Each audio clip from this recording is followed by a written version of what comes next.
আলহামদুলিল্লাহ ১ মাস কাজ করে আমি কন্টেন্ট মনিটাইজেশন সেটআপ পেয়েছি আলহামদুলিল্লাহ। হ্যালো এভরিওয়ান, আসসালামু আলাইকুম। সবাই কেমন আছেন? আশা করি ভালো আছেন। বরাবরের মতন একটা লং ভিডিও নিয়ে চলে আসলাম। বরাবর বললে ভুল হবে, আমার এই পেজে অনেকদিন ধরে ভিডিও দেওয়া হয় না। ভিডিও না দিলেও আল্লাহর অশেষ রহমতে ফেসবুক মামা কিন্তু আমাকে কন্টেন্ট মনিটাইজেশন সেটআপ দিয়ে দিয়েছে। আর এই বিষয় নিয়ে আপনাদের সাথে আজ আলোচনা করব কিভাবে আমি কন্টেন্ট মনিটাইজেশন সেটআপ পেয়েছি। আর রান্না বান্না তো থাকবে, যেহেতু আমি রান্নার ভিডিও আপনাদের সাথে শেয়ার করি, তাই আমি রান্না বান্নার পাশাপাশি কিন্তু আপনাদের সাথে আমার সেটআপ পাওয়ার গল্পটা শেয়ার করলাম। কার ভাগ্যে কি লিখে আছে কেউ বলতে পারবে না। দীর্ঘ 1 বছর আমি চেষ্টা করছি আর একটা পেজের মধ্যে। আমি সর্বপ্রথম যে পেজটা খুলছিলাম ওই পেজটার মধ্যে 8700 ফলোয়ার ছিল এবং এটা আমার অনেক পরিশ্রমের পেজ ছিল। তবে কিছু ভুলের কারণে পেজটাতে আমি কন্টেন্ট মনিটাইজেশন সেটআপ পাইছি না, কিন্তু আমার মন বারবারই ভেঙে গেছে। আমার মনে হয়েছে আমি আর কাজ করব না, কিন্তু পরে আমি আবার এই নতুন পেজটা খুলছি। এই নতুন পেজটার মধ্যে কিন্তু আমি বেশি দিন কাজ করি নাই।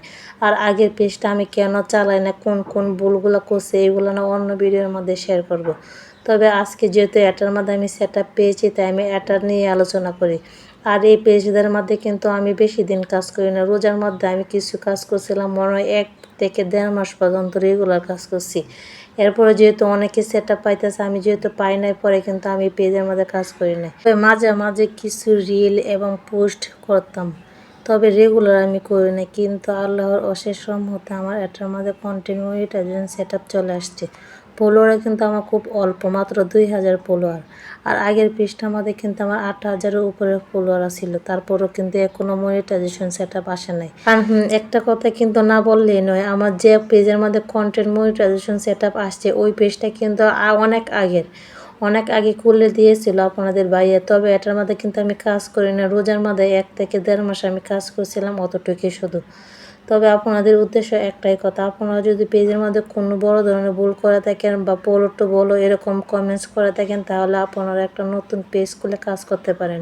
ফেসবুকের আপডেট খুবই বোঝা কঠিন, কখন যে কোনটার মধ্যে মনিটাইজেশন দিয়ে দেয় বলা যায় না। যাই হোক, বলতে বলতে কিন্তু অনেক কিছু বলে ফেললাম, আর বলার সাথে সাথে কিন্তু আমার রান্না বান্না প্রায় কমপ্লিট করে ফেললাম। এই তো আপনাদের ভাইয়া কিন্তু রাত্রে মাংস নিয়ে আসছে, বলতেছে অল্প একটু করে রান্না করতাম, আমি কিন্তু অল্প করে রান্না করে দিয়েছি। আর সারাদিনের রান্নাও কিন্তু কথা বলতে বলতে আপনাদের সাথে শেয়ার করে ফেললাম। আর ভালো লাগলে ভিডিওটা অবশ্যই লাইক কমেন্ট করে পাশে থাকবেন। ইনশাল্লাহ আমিও আপনাদের পাশে আছি। সবাই ভালো থাকবেন, সুস্থ থাকবেন, একে অপরের পাশে থাকবেন। আর অবশ্যই কেউ কিন্তু ধৈর্য হারাবেন না। ধৈর্য নিয়ে কাজ করেন, ইনশাল্লাহ একদিন সফল হবেন। একটা কথা মাথায় নিয়ে কাজ করবেন, সব কিছু আপনার সাথে বেইমানি করলেও আপনার পরিশ্রম কিন্তু কোনোদিনও আপনার সাথে বেইমানি করবে না।